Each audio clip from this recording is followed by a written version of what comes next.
Have you ever looked around and realized just how miserable people are in this world? It's really unavoidable. Everywhere I go, I run into someone who is just so completely unhappy in life. I'm pretty sure most of you have noticed this too, because as they say, misery loves company. It's almost like an epidemic of sorts. I'm not sure if this is becoming the new normal or if it was always like this and I was just too young to notice. Either way, it's pretty sad. Several times I've gone through drive-thrus and it's like the person taking your order doesn't even want to be there and they're not shy about showing it. Or sometimes it's the rude cashier at the grocery store. I even had a dentist once that was clearly not happy to be there. But one thing I see every single day is people taking out their frustrations and lack of happiness out on the internet. Whatever social media platform you're on, all you have to do is scroll down to the comments to see where people unleash their venom. It gets really ugly. While I've noticed miserable people everywhere, it seems that an awful lot of people really enjoy unleashing their anger out on strangers on the internet. This is probably because it allows them to be somewhat anonymous and not have any consequences. Whereas if they were to unleash that anger out on people in the real world, they very well may face some consequences. And I think it's important to say that, at least to me, I believe that the internet is part of the real world because the things people do and say, good or bad, on the internet do have an effect on people who see it, especially the younger people. The reason why I care so much is because I have children and hopefully will have grandchildren one day. I can handle the rude, miserable people. But it makes me sad to think that this is what my kids and grandkids will have to experience. My oldest two have already experienced some of this meanness in school. It's one of the reasons why I decided to homeschool one of them. It's unfortunate that children see this miserable behavior from their parents.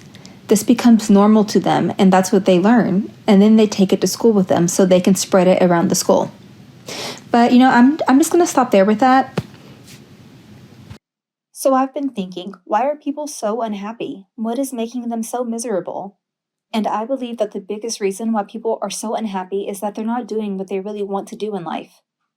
A lot of people are stuck in dead-end jobs that they dread going to every day.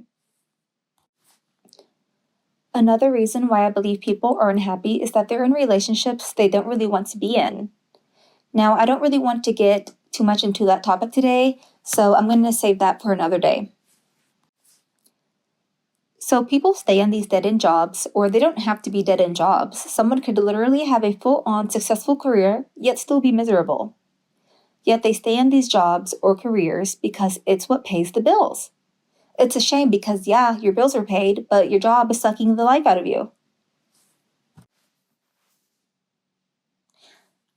I want to be very clear here. I'm not telling anyone to go out and quit their jobs tomorrow. That would actually be really irresponsible.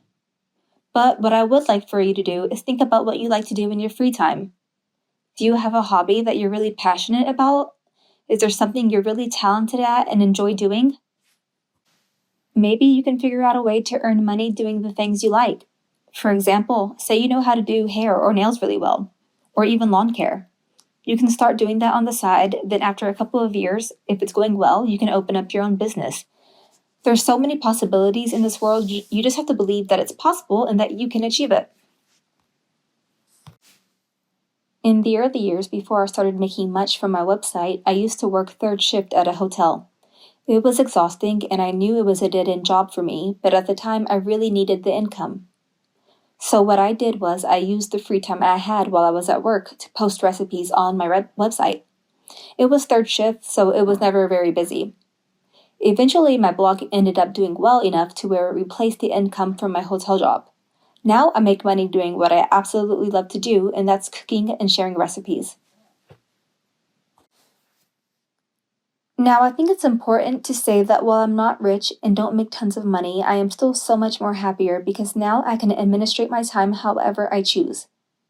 I choose to live below my means and budget really well so that I'm able to stay home with my children and take care of my family while also helping to contribute financially. That to me is just priceless. And it's what truly makes me happy.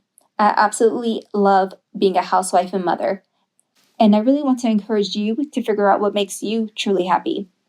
I highly encourage everyone to go after what it is they really want in life. Just make sure you go about it the smart way. After all, you never know what can happen.